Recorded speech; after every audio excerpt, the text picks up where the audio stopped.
అందరికీ మరణాత మరణాత మహిమస్వరం కార్యక్రమం వీక్షిస్తున్న దేవుని పిల్లలైన మీ అందరికీ ప్రభు నామములో శుభములు కలుగును గాక. అందరికీ క్రిస్మస్ శుభాకాంక్షలు. ఇప్పుడు పాస్టర్ సామ్యూల్ సుందర్ రెడ్డి గారు క్రిస్మస్ వర్తమానం అందిస్తారు. శ్రద్ధగా ఆలకించండి. దేవునికి స్తోత్రం. అందరికీ మరణాత. దేవుడు అనుగ్రహించిన ఈ యొక్క ప్రాముఖ్యమైన సమయంలో దేవుని వాక్యాన్ని ధ్యానించుకుందాము. పరిశుద్ధ వేద గ్రంథంలోని వాక్య భాగాన్ని చదువుకుందాము. యెషయా గ్రంథము 9వ అధ్యాయము 6వ వచనాన్ని చదువుకుందాము. యెషయా గ్రంథము 9వ అధ్యాయము 6వ వచనము. ఏలయనగా మనకు శిశువు పుట్టెను, ఏలయనగా మనకు శిశువు పుట్టెను, మనకు కుమారుడు అనుగ్రహింపబడెను, ఆయన భుజం మీద రాజ్యభారం ఉండును, ఆయన భుజము మీద రాజ్యభారం ఉండును. ఆశ్చర్యకరుడు, ఆలోచనకర్త, బలవంతుడైన దేవుడు, నిత్యుడగు తండ్రి, సమాధానకర్తయగు అధిపతి అని అతనికి పేరు పెట్టబడును. మహాపరిశుద్ధుడా, మహాగణుడా, మహిమగల దేవ, ప్రేమాస్వరూపి, దయగల యేసు క్రీస్తు ప్రభువాని ఘనమైన నామానికి వందనాలు, స్తోత్రాలు, స్తుతులు చెల్లించుకొనుచున్నాము. శ్రేష్టమైనటువంటి శ్రేయస్కరమైన సమయాన్ని మాకు దానముగా ఇచ్చావు దేవా, నీకు వందనాలు. ఈ యొక్క ప్రాముఖ్యమైన సమయములో దేవా, నీ బిడ్డలతోనూ నాతోనూ మీరే మాట్లాడమని, ఏ మాటలు అవసరమై ఉన్నవో ఆ నీ మాటలను తండ్రి మాకు వినిపించమని, నీ వాక్యము ద్వారా మమ్మలను దర్శించి నడిపించుమని వాక్యముఖముగా ఉన్న యేసు క్రీస్తు వారి నామములు అడిగి వేడుకొనుచున్నాము పరమ తండ్రి, ఆమేన్. దేవనామమును మీ ಎಲ್ಲರಿಗೂ శుభములు కలుగునుగాక. అందరూ బాగున్నారా? మరి ఈరోజు మరొక క్రిస్మస్ వర్తమానంలోనికి మనం వెళదాము. అంతా కూడా ఎటు చూచినా కూడా క్రిస్మస్ సందడి వాతావరణం, కూడా క్రిస్మస్ వాతావరణం కనుక మరి చక్కని వర్తమానాలు దేవదేవుడు రోజు మనకు వినిపిస్తూ ఉన్నాడు. మరి ఈరోజు మనం మాట్లాడుకుంటున్నటువంటి అంశం మనం గమనించినట్లయితే కనుక ఆశ్చర్యానికి ఆశ్చర్యము కలిగించిన ఆశ్చర్యకరుడైన యేసు క్రీస్తు ప్రభువులో ఉన్న ఆశ్చర్య కార్యాలు. అంత ఆశ్చర్యమే. ఈరోజు మనం మాట్లాడుకుంటున్న అంశం అంతా కూడా ఆశ్చర్యమే. ఆశ్చర్యకరుడుగా ఆయన పిలువబడుతూ ఉన్నాడు. దేవునికి మహిమ కలుగునుగాక. చదవబడినటువంటి వాక్య భాగము చాలా అద్భుతమైనటువంటి శ్రేష్టమైనటువంటి ప్రవచనం. పరిశుద్ధ గ్రంథములో ప్రవక్తలు, ఆ ప్రవక్తలలో పెద్ద ప్రవక్తగా పిలువబడుతున్నటువంటి ప్రవక్త యెషయా. ఈ యెషయా అనేటటువంటి ఈ ప్రవక్త ద్వారా దేవుడు యెషయా గ్రంథాన్ని చక్కగా రాయించారు. 66 పుస్తకాలు కలిగినటువంటి ఈ గ్రంథము చిన్న బైబిల్గా పిలువబడుతూ ఉంది. ఈ 66 అధ్యాయాలు ఉన్నటువంటి ఈ యొక్క యెషయా గ్రంథము చాలా అద్భుతమైనటువంటి గ్రంథము. ఎందుకు అంటే యెషయా గ్రంథములో యేసు క్రీస్తు ప్రభు వారిని కూర్చున్నటువంటి ప్రవచనములు ఉన్నాయి. ఇదిగో కన్యక గర్భవతి కుమారుని కనును, అతనికి ఇమ్మానుయేలు పేరు పెట్టబడును అనేటువంటి ప్రవచనము యెషయా గ్రంథము 7:14 మనము చూస్తూ ఉన్నాం. అలాగే ఇప్పుడు మనం చదివినటువంటి ప్రవచనము అనగా యెషయా గ్రంథం 9:6 ఏలయనగా మనకు శిశువు పుట్టెను, మనకు కుమారుడు అనుగ్రహింపబడెను, ఆయన భుజం మీద రాజ్యభారముండును, ఆశ్చర్యకరుడు, ఆలోచనకర్త, బలవంతుడైన దేవుడు, నిత్యుడగు తండ్రి, సమాధానకర్తయగు అధిపతి అని అతనికి పేరు పెట్టబడును. పేరు గురించి మాట్లాడుతూ ఉన్న ప్రస్తావన. ఇందాక మనం చదివినటువంటి భాగము 7:14 చూసినట్లయితే కన్యక గర్భవతి అవుతుంది, ఆమెకు కుమారుడు పుడతాడు, అతనికి ఇమ్మానుయేలు అని పేరు అక్కడ చెప్పారు. ఇక్కడ అద్భుతముగా చెబుతున్నటువంటి మాట, పేరులో ఉన్నటువంటి లక్షణాలు: 1 ఆశ్చర్యకరుడు, 2 ఆలోచనకర్త, బలవంతుడైన దేవుడు, నిత్యుడగు తండ్రి, సమాధానకర్త యొక్క అధిపతి అనేటువంటి ఒక పెద్ద పేరు, అనగా లక్షణాలతో కూడినటువంటి పేరు.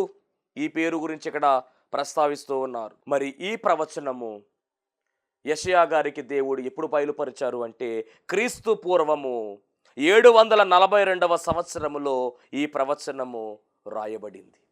అనగా యేసు క్రీస్తు ప్రభువారు అప్పటికి ఇంకనూ పుట్టలేదు. 742వ సంవత్సరములో ముందు ఆయన పుట్టడానికి ముందే ఈ ప్రవచనాన్ని దేవుడు చక్కగా మరి ఆయనకు బయలుపరిచారు.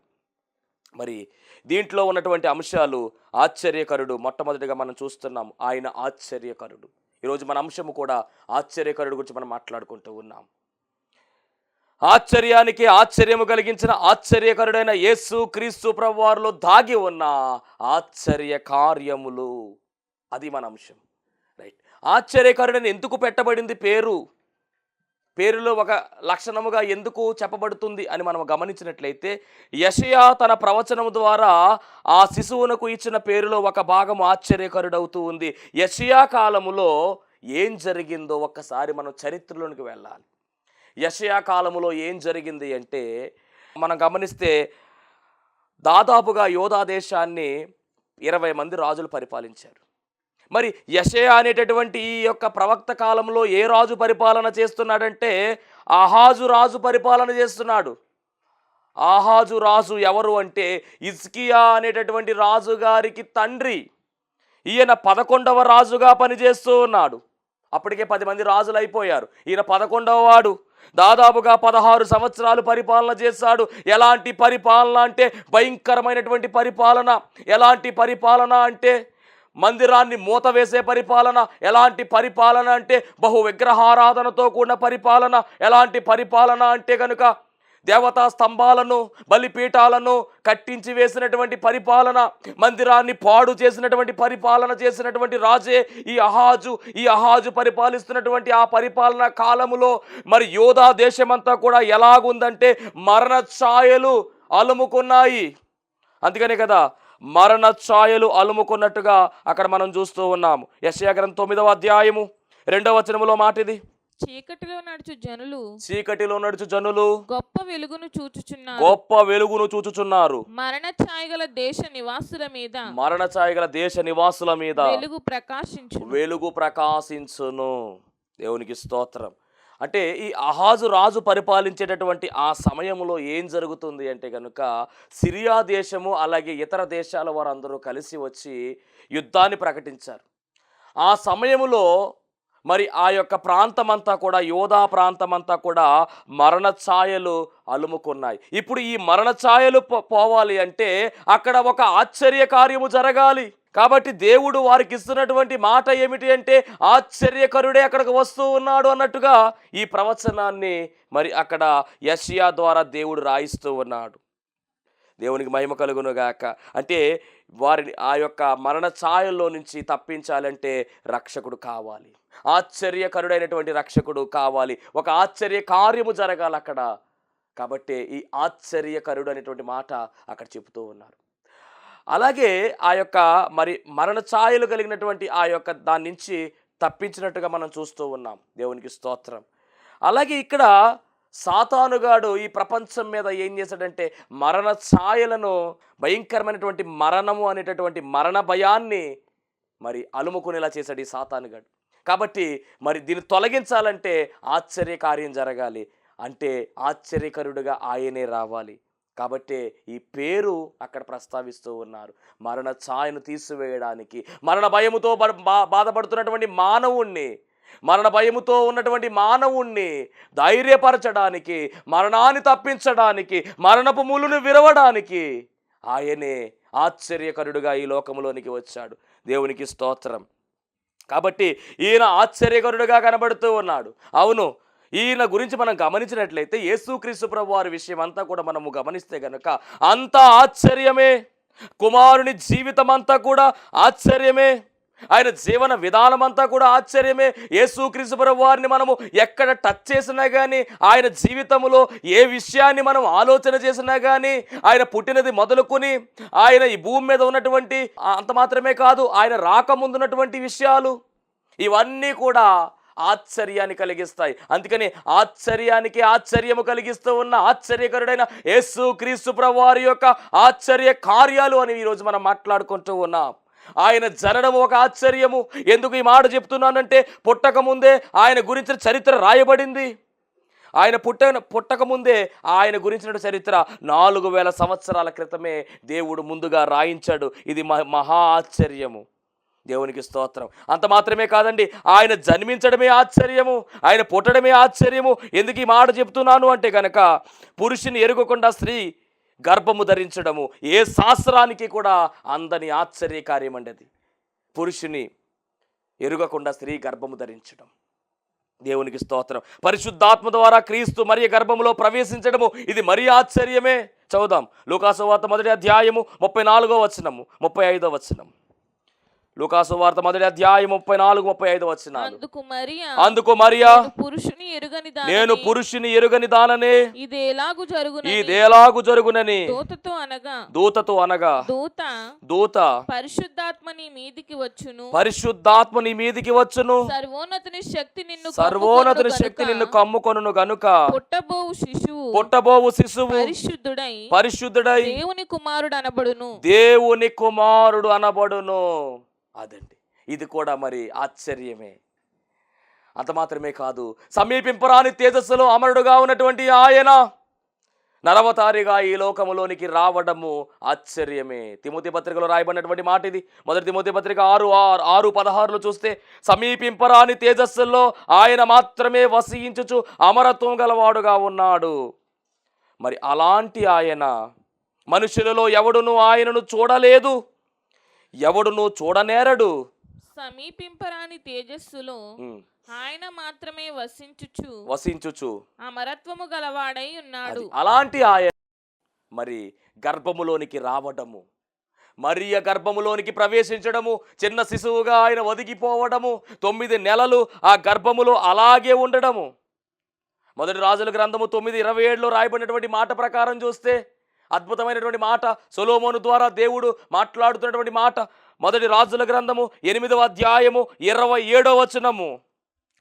నిశ్చయముగా దేవుడు ఈ లోకమందు నివాసము చేయడు, ఆకాశ మహాకాశములు సహితము నిన్ను పట్టజాలవు. ఆకాశ మహాకాశాలు కూడా పట్టజాలనటువంటి దేవుడు ఈరోజు సర్వ మానవాళి కొరకు ఎలా మారిపోయాడంటే చిన్న శిశువుగా మారిపోయాడు, గర్భములోనికి వెళ్ళేటువంటి రేణువుగా మారిపోయాడు, తల్లి గర్భములో 9 నెలలు ఒదిగిపోయాడు. ఇదంతా కూడా గమనిస్తే గనక దేవుడే నరుడుగా మానవుడిగా ఈ లోకానికి రావడము ఒక అద్భుతమైతే, మానవుడిగా జన్మించడము మరొక అద్భుతం అయితే, ఆయన గర్భములోనికి ప్రవేశించడము 9 నెలలు అలా ఒదిగిపోయి ఉండడము మహాశ్చర్యము. అందుకనే ఆశ్చర్యానికి ఆశ్చర్యము కలుగుతా ఉంది. యేసుక్రీస్తు ప్రభువారి జీవితంలో ఏది చూసినా కానీ, దేని గురించి మనం మాట్లాడుకుంటున్నా కానీ అంతా ఆశ్చర్యమే. దేవునికి స్తోత్రం. 9 నెలలు అయిన తర్వాత, ఆయన పుట్టిన తర్వాత, శిశువుగా ఉన్నప్పుడు ఆశ్చర్యమైనటువంటి మాట, గొర్రెల కాపరులకు మాట చెప్పడము. అనగా మొట్టమొదటిగా సువర్తమానము ఎవరికి అందిందంటే గొర్రెల కాపరులకే అందింది. ఇది కూడా మరీ ఆశ్చర్యమే. మరి ఈ వార్త విన్నటువంటి వాళ్ళు ఏం చేస్తున్నారు చూద్దాం. లూకాసు వార్త 2వ అధ్యాయము 18వ వచనం. గొర్రెల కాపరులు తమతో చెప్పిన సంగతులను గూర్చి విన్నవారందరూ మిక్కిలి ఆశ్చర్యపడిరి. అనగా గొర్రెల కాపరుల దగ్గరికి గాబ్రియల్ దూత వెళ్ళడము, వారికి చెప్పడము, ఆ చెప్పిన మాటలన్నీ కూడా మరి గొర్రెల కాపరులు వచ్చి అక్కడ శిశువును చూచి అక్కడ ఉన్న వారికి చెప్తా ఉంటే వాళ్ళందరూ కూడా ఆశ్చర్యపోతా ఉన్నారు. అంటే యేసుక్రీస్తు ప్రభువారి గురించి మనం విన్నప్పుడు ఆశ్చర్యం కలుగుతుంది, ఎవరైనా ఆయన గురించి చెబుతున్నప్పుడు ఆశ్చర్యం కలుగుతూ ఉంది. అందుకనే ఆశ్చర్యానికి ఆశ్చర్యం కలిగిస్తున్నాడు ఈరోజు ఆశ్చర్యకరుడుగా ఉన్న యేసుక్రీస్తు ప్రభు. దేవునికి మహిమ కలుగునుగాక. ఎంత అద్భుతమైనటువంటి మాట. అలాగే 16వ వచనం కూడా చదువుదాం. త్వరగా వెళ్ళి మరియను యోసేపును తొట్టిలో పండుకొని ఉన్న శిశువును చూచిరి.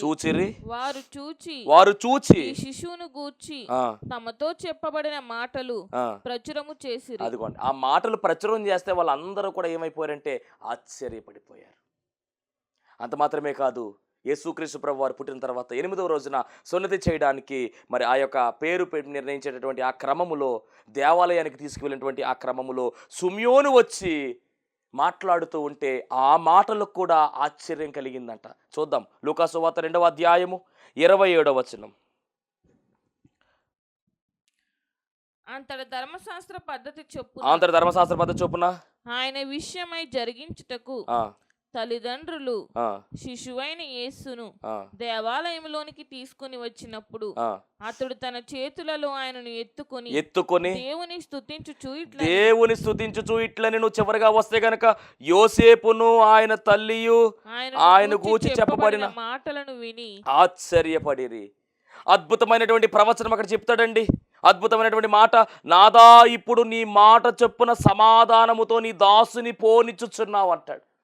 యేసుక్రీస్తు ప్రభువారు ఈ లోకంలోనికి రావడానికి ఆయన చేసేటటువంటి పని ఏమిటో అదంతా కూడా మరి యొక్క సుమియోను అనేటటువంటి ఈ యొక్క దైవజనుడి ద్వారా దేవుడు బయలుపరుస్తాడు. అవన్నీ విన్నటువంటి ఆ యొక్క తల్లి అలాగే మరి యోసేపు గారు కూడా ఏం చేస్తారంటే ఆశ్చర్యపోతారు. దేవునికి మహిమ కలుగును గాక. ఆ చిన్న బాలుడుగా ఉన్న యేసుక్రీస్తు ప్రభువారి మీద ఉన్న ప్రణాళిక అంతా కూడా సుమ్యోను గారు చాలా స్పష్టంగా అక్కడ చెప్తాడు. అన్యజనులకు నిన్ను బయలుపరచుటకు వెలుగుగాను, నీ ప్రజలైన ఇశ్రాయేలుకు మహిమగాను, నీవు సకల ప్రజల ఎదుట సిద్ధపరిచి నీ రక్షను కనులారా చూచితిని. అద్భుతం ఏమిటంటే ఈ సుమ్యోనికి చాలా వయసు ఉంది. అక్కడ ఉన్న మాట ఏమిటంటే సుమ్యోను యేసు ప్రభువును చూచేంతవరకు కూడా అతనికి మరణము రాదు అనేటటువంటి ఒక మాట కూడా ముందుగా చెప్తారు. పరిశుద్ధాత్మ దేవుడు ఇచ్చినటువంటి గొప్ప అవకాశం ఇది. కాబట్టి ఈ ముసలిగా ఉన్నటువంటి చిన్న ముసలివాడుగా ఉన్నటువంటి సుమ్యోను యేసయ్యను దర్శించిన తర్వాత ఆయనకు చావు రావాలి. ఇది కూడా ఆశ్చర్యమే కదా. దేవుని మహిమ కలుగునుగాక. అంటే యేసుక్రీస్తు ప్రభువు వారి జీవితం అంతా కూడా ఎలా కనబడుతుందంటే ఆశ్చర్యంగా కనబడుతుంది. తర్వాత క్రమంలో అన్న వస్తుంది. అన్న వచ్చి యేసుక్రీస్తు ప్రభువు వారిని ఎత్తుకొని కొనియాడినట్టుగా, ఆయన గురించి మరిన్ని విషయాలు చెప్పినట్టుగా మనకు కనబడుతుంది. అంటే ఇవన్నీ కూడా ఆ చిన్న శిశువును చూసి మాట్లాడుతూ ఉంటే అందరూ ఆశ్చర్యపోతూ ఉన్నారు. అతి ముఖ్యంగా తల్లి అయినటువంటి మరియా అలాగే యోసేపు మరింతగా ఆశ్చర్యపోయినట్టుగా మనం చూస్తూ ఉన్నాం. ఇంకా చెప్పాలి అంటే యేసుక్రీస్తు ప్రభువారి యొక్క పుట్టుక ఒక ఆశ్చర్యమే.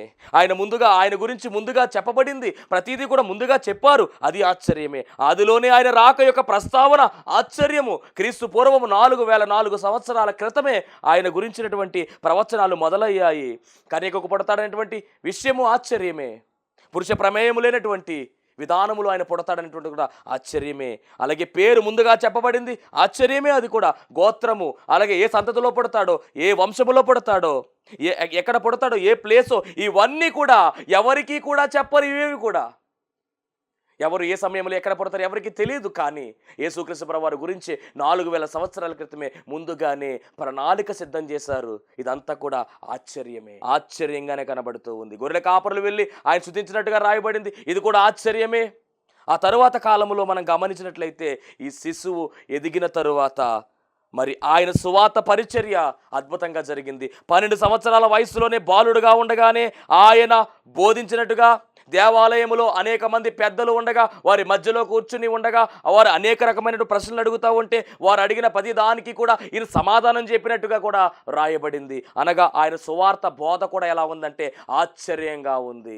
ఆయన ప్రతి మాట కూడా, ఆయన నోట వచ్చే ప్రతి మాట కూడా ఎలాగుందంటే ఆశ్చర్యంగానే ఉంది. దేవునికి మహిమ కలుగును గాక. అందుకనే ఈరోజు ఆశ్చర్యకరుడుగా ఆయన పిలువబడుతూ ఉన్నాడు.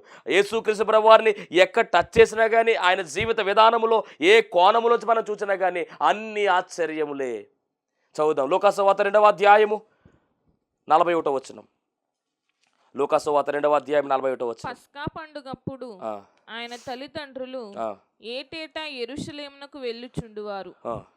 ఆయన 12 ఏండ్ల వాడై ఉన్నప్పుడు. 48వ వచనం. ఆయన మాటలు వినిన వారందరూ ఆయన తల్లిదండ్రులు ఆయనను చూచి మిక్కిలి ఆశ్చర్యపడిరి. ఆయన మాటలు వినిన వారందరూ ఆయన ప్రజ్ఞకును ప్రత్యుత్తరములకును విస్మయం పొందిరి. ఆయన తల్లిదండ్రులు ఆయనను చూచి మిక్కిలి ఆశ్చర్యపడిరి.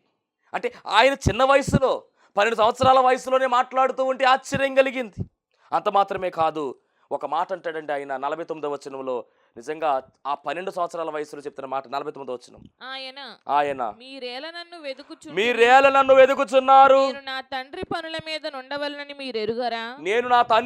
మీద ఉండవలనని మీరు ఎరుగరా వారితో చెప్పెను. అంటే ఆ వయసులోనే అర్థమైపోయింది ఆయనకి ఆయన ఎందు నిమిత్తం ఈ లోకంలోనికి వచ్చాడో. ఒక గురి కలిగిన వాడిగా, ఒక టార్గెట్ కలిగిన వాడిగా, ఒక పని కలిగిన వాడిగా అంటున్న మాట ఏమిటి తెలుసా? నేను నా తండ్రి పని మీద ఉండవలనని మీకు తెలీదా అని అడుగుతూ ఉన్నాడు. అప్పుడు వయసు ఎంత అంటే కనుక 12 సంవత్సరాలు. చిన్న బాలుడు అప్పుడు ఆయన. దేవునికి స్తోత్రం. మరి ఇంకా ఆయన గురించి మనం మాట్లాడుకుంటే కనుక మత్తయి సువార్త 1వ అధ్యాయము 21వ వచనము. ఆయన వచ్చిన పని గురించి ముందుగానే చెప్పబడింది. మత్తయి సువార్త 1:21. ఆమె ఒక కుమారుని కనును తన ప్రజలను వారి పాపముల నుండి ఆయనే రక్షించును. ఈయన చేయవలసిన పని ఏమిటో ముందే చెప్పేశారు మరియమ్మ గారితో. ఏమిటంటే తన ప్రజలను వారి పాపముల నుండి ఆయనే రక్షించును. అలాగే నశించిన దానిని వెదకి రక్షించడానికి మనుష్య కుమారుడు వచ్చెను అనే మాట కూడా లోకాసు వార్తలో మనం చూస్తూ ఉన్నాం. అంటే యేసుక్రీస్తు ప్రభువు వారి యొక్క పని కూడా ముందుగానే నిర్ణయించబడింది. ఒక పని మీద ఆయన వచ్చాడు. ఇది కూడా ఆశ్చర్యమే. వాక్యం వింటున్నటువంటి దేవుని పిల్లలారా గమనించండి. దేవుడు మనలను ఒక ఉద్దేశపూర్వకముగానే ఈ లోకంలోనికి పంపించాడు. దేవుడు మన మీద ఒక పని కలిగి ఉన్నాడు. అది మనం గుర్తించవలసిన వారమై ఉన్నాము. పని లేకుండా దేవుడు ఎవరిని పంపలేదు. ఒక పని ఉంది, ఒక గురి ఉంది. మనము ఆ పని చేసుకుని పరలోక రాజ్యంలోనికి వెళ్ళిపోవాలి. మనము యాత్రికులమై ఉన్నాము. ఈ లోకము శాశ్వతమైనది కాదు. ఈ బ్రతుకు శాశ్వతమైనది కాదు. శాశ్వతమైన లోకము ఒకటి ఉంది. శాశ్వతుడైన దేవుడు ఒకడు ఉన్నారు. కాబట్టి ఇది గుర్తించుకుని మన పని ఏమిటో మనము నిర్ణయించుకుని జాగ్రత్తగా మనము పరమములకు వెళ్ళవలసిన వారమై ఉన్నాం. దేవుని మహిమ కలుగును గాక. ఇక్కడ యేసుక్రీస్తు ప్రభువు వారి యొక్క పని గురించి ముందుగానే చెప్పేశారు. ఇది ఆశ్చర్యమే. అలాగే యేసు ప్రభు బాప్తిజం తీసుకున్నటువంటి క్రమము కూడా ఎలాగుందంటే ఆశ్చర్యాన్ని కలిగించేదిగానే ఉంది. ఆయన బాప్తిజం తీసుకున్నప్పుడు ఏం జరిగింది అంటే, ఆయన తీసుకుని ఒడ్డు మీదకి వచ్చినప్పుడు ఆకాశము తెరవబడినట్టుగా దేవుని ఆత్మ పావురమలే వచ్చి ఆయన మీద వ్రాలినట్టుగా రాయబడింది. అంత మాత్రమే కాదండి, అక్కడ ఉన్నటువంటి మాట ఏమిటంటే, ఇదిగో ఈయన నా ప్రియకుమారుడు, ఈయనందు నేను ఆనందించుచున్నాను అని ఒక శబ్దము పైనుంచి వినపడింది. అంటే యేసుక్రీస్తు ప్రభువు వారు బాప్తిజ కార్యక్రమంలో ఏం జరుగుతుందా అంటే, పైన ఆకాశములో మనం గమనిస్తే తండ్రి దేవుడు మాట్లాడుతూ ఉన్నాడు. కుమారుడు ఒట్టి నీళ్ళ మీద ఉన్నాడు, నేల మీద ఉన్నాడు. ఇక్కడ భుజం మీద పరిశుద్ధాత్ముడు ఉన్నాడు. అనగా తండ్రి, కుమార, పరిశుద్ధాత్మ త్రిత్వముగా ఉన్న త్రియేక దేవుడు ఒకే లైన్లో వచ్చినట్టుగా మనం గమనిస్తూ ఉన్నాం. ఇది ఆశ్చర్యమే కదా. ఇదిగో ఈయన నా ప్రియ కుమారుడు, ఈయన నేను ఆనందించుచున్నాను. ముగ్గురు వేరు కాదు, ఒక్కటే అనే విషయాన్ని మనం గమనించాలి. ఇది కూడా ఆశ్చర్యమే. ఆయన బాప్తిస్మ కార్యక్రమము ఆశ్చర్యమే. అలాగే ఆయన ఉపవాసము ఉన్నారు. ఇది కూడా ఆశ్చర్యమే. ఆయన ఉపవాసం ఉన్నప్పుడు సాతాను ఆయన శోధించినట్టుగా, ఆయన ఇబ్బంది పెట్టినట్టుగా రాయబడింది. కానీ సాతాను కూడా జయించాడు. శరీరాశ కలిగించింది, నేత్రాశ కలిగించింది, జీవపు డంబము కలిగించింది. దేనికి కూడా ఆయన లొంగిపోలేదు, దేనికి కూడా ఆయన కృంగిపోలేదు, నిలవబడ్డాడు. సాతాను వేసే ప్రతి ప్రశ్నకు కూడా చక్కని సమాధానం ఇచ్చి సాతానుని వెళ్ళగొట్టినట్టుగా చూస్తూ ఉన్నాము. ఇది కూడా ఆశ్చర్యమే. అలాగే దేవదూతలు ఆయనకు పరిచర్య చేశారు. ఇది ఆశ్చర్యమే. ఆయన మాట్లాడుతూ ఉంటే అద్భుతాలు జరిగాయి. ఆయన మాట్లాడుతూ ఉంటే అనేక మంది మేలుకరముగా మార్చబడ్డారు. అనేక కఠిన హృదయాలు మలచబడ్డాయి. ఇది ఆశ్చర్యమే. ఆయన సేవా జీవితంలో ఆయన ఎన్నుకున్నటువంటి శిష్యులు ఎలాంటి వారు అంటే, జాలరులు, చేపలు పట్టుకునేటువంటి వారు, పామరులైనటువంటి వారిని ఆయన ఎన్నుకున్నాడు. అంటున్నాడు కదా, ఇదిగో మిమ్మలను మనుషులను పట్టు జాలరుగా చేస్తాను, రండి వెంబడించండి అంటే వారు వెంబడించారు. అవును, వారు ఎలా మార్చబడ్డారు అంటే ప్రపంచాన్ని తలకిందులు చేసేవారుగా మార్చబడ్డారు. ఇది ఆశ్చర్యము కాదా? ఆయన సేవా పరిచర్య ఆశ్చర్యం. ఆయన పిలిచినటువంటి పిలుపు ఆశ్చర్యము. ఆయన చేసిన అద్భుతాలు ఆశ్చర్యాలు. ఆయన వస్త్రపు చెంగు ముట్టుకుంటే స్వస్థత కలిగింది. ఇది ఆశ్చర్యమే. నోటి మాట సెలవివ్వగా అద్భుతము జరిగింది. ఆశ్చర్యమే. ఆయన మాట్లాడితే సముద్రము అణిగిపోయింది. ఆశ్చర్యమే. తుఫాను ఆగిపోయింది. చెలరేగుతున్నటువంటి గాలి అణచబడింది. ఆశ్చర్యమే. ఇలా ఒకటి కాదు, రెండు కాదు, ఎన్నో ఆశ్చర్య కార్యాలు, అద్భుత కార్యాలు ఆయన జరిగించారు. అంత మాత్రమే కాదు, నా యందు పాపం ఉన్నదని మీలో ఎవడు స్థాపించును, ఎవడు నిరూపించగలడనేటువంటి ఒక సవాలు విసిరాడు. ఇది ఆశ్చర్యమే. నేనే మార్గము, నేనే సత్యము, నేనే జీవమని చెప్పాడు. ఇది ఆశ్చర్యమే. అనేక మంది భక్తులు వచ్చారు, అనేక మంది పెద్దలు వచ్చారు, మహనీయులు వచ్చారు. వాళ్ళందరూ కూడా నేనే మార్గమని చెప్పలేదు. ఎవరు కూడా దేవుని యొద్దకు వెళ్ళడానికి మార్గం ఉందన్నారు తప్ప నేనే మార్గం అని చెప్పాల. కానీ నేనే మార్గము అని చెప్పినవాడు ఆయనే. తండ్రి ప్రేమను మనకు చూపించిన వాడు ఆయనే. ఆయన ప్రేమను కూడా కనుపరిచింది ఆయనే. కాబట్టి ఆయన ప్రేమ ఆశ్చర్యము. యేసు ప్రభు జీవితము ఆశ్చర్యము, అద్భుతాలు ఆశ్చర్యము. ఆయన మరణము ఆశ్చర్యము. మరణాన్ని గెలిచాడు ఆయన. పునరుద్ధానుడు తిరిగి లేచాడు. ప్రథమ ఫలముగా నిలవబడ్డాడు. ఇది ఆశ్చర్యమే. అంత మాత్రమే కాదండి, ఆరోహణమయ్యాడు. ఇది ఆశ్చర్యమే. మరొక ఆశ్చర్యం ఏమిటంటే త్వరగా ఆయన రానయ్యున్నాడు, త్వరలో రాబోతూ ఉన్నాడు, ఆయన మేఘాల మీద రాబోతూ ఉన్నాడు, మనల్ని తీసుకుని వెళ్ళడానికి రాబోతూ ఉన్నాడు. ఇది కూడా ఆశ్చర్యమే. గొప్ప వివాహ మహోత్సవము ఉన్నది, ఇది కూడా ఆశ్చర్యమే. కాబట్టి ఈయన ఎలాంటి వాడు అంటే ఆశ్చర్యకరుడు. యేసు అనగానే ఆశ్చర్యకరుడు, ఆశ్చర్యానికి ఆశ్చర్యము కలిగించిన ఆశ్చర్యకరుడైన యేసు క్రీస్తు ప్రభు వారి యొక్క ఆశ్చర్య కార్యములు దేవుడి కొద్ది మాటలు దీవించునుగాక. ఆమేన్. మహాపరిశుద్ధుడా, మహిమగల దేవా, నీ ఘనమైన నామానికి వందనాలు, స్తోత్రాలు, స్తుతులు తండ్రి. నీ ఆశ్చర్య కార్యముల గురించి మాట్లాడుకొని ఉన్నాము. విన్న వారందరినీ కూడా ప్రభువా ఆశ్చర్యంగా దీవించి ఆశీర్వదించుమని, నీ కృపలో బలపరచుమని, ఆనందమాసం యొక్క ఆనందకరమైన దీవెనలు సమృద్ధిగా దయచేయమని యేసు నామములో అడుగుచున్నాం పరమ తండ్రి. ఆమేన్. అందరికీ మరణాత. దేవునికి స్తోత్రం. అందరికీ వందన మరణాత తెలియజేస్తూ ఉన్నాను. మరణాత మహిమస్వరం అనే ఆధ్యాత్మిక కార్యక్రమాన్ని వీక్షిస్తున్న మీ అందరికీ కూడా మరి ఒక పర్యాయము ప్రభు పేర వందన మరణాత తెలియజేస్తూ ఉన్నాను. మరి ఈ కార్యక్రమము ఎంతో ఆశీర్వాదంగా ఉందని, ఈ కార్యక్రమం ద్వారా ఎన్నో మేళ్లు పొందుకున్నామని మరి మీరు అందరూ కూడా ఫోన్ కాల్ చేస్తూ ఉన్నారు. చాలా సంతోషము. ఎన్నో అద్భుత ఆశ్చర్యకార్యాలు దేవుడు ఈ కార్యక్రమం ద్వారా జరిగిస్తూ ఉన్నారు. దేవుని నామానికి మహిమ కలుగునుగాక. మరి మీరు చూస్తున్నటువంటి ఈ యొక్క షెడ్ గురించి గతంలో మీకు చెప్పడం జరిగింది. యజమానుడు మరి దీన్ని బేరం పెట్టారని చెప్పేసి, దీన్ని తీసుకుంటే ఇక్కడ ఆరాధన జరుగుతుంది, లేకపోతే మనం బయటికి వెళ్ళాలనేటువంటి పరిస్థితిని మీకు చెప్పినందుకు చాలామంది మరి సహకరించారు. కొంతమంది మరి అమౌంట్ పంపించడం జరిగింది, అలాగే ప్రార్థన చేయడం జరిగింది. దేవుని మహాకృపను బట్టి పంపించినటువంటి కొంత అమౌంట్ మరి యజమానుడికి కట్టడం జరిగింది. ఇంకా చాలా అమౌంట్ మనము వారికి ఇవ్వాల్సి ఉంది. కనుక మరి ఈ కార్యక్రమాన్ని వీక్షిస్తున్నటువంటి మీకు ఎవరికైనా కనుక ప్రేరేపణ కలిగినట్లయితే కనుక మరి మీ వంతు సహకారాన్ని అందించండి. ఈ దేన సేవకునికి మీ యొక్క సహకారం అందించి ఈ సేవను మరి ముందుకు వెళ్ళేలాగా సహకరించవలసిందిగా ప్రభు పేరు తెలియజేస్తూ ఉన్నాను. మీకు ఎవరికైనా కనుక మరి ప్రేరేపణ కలిగినట్లయితే కనుక స్క్రీన్ మీద కనపడుతున్నటువంటి ఆ నెంబర్కి ఫోన్పే చేయండి, లేదా ఫోన్ చేసినట్లయితే కనుక నేనే స్వయంగా మాట్లాడతాను. మీ సహకారాన్ని అందించండి. ప్రభు పనిలో మీరు కూడా పాలి భాగస్తులు కావాల్సిందిగా ప్రభు పేరు తెలియజేస్తున్నాను. అందరికీ మరణాత.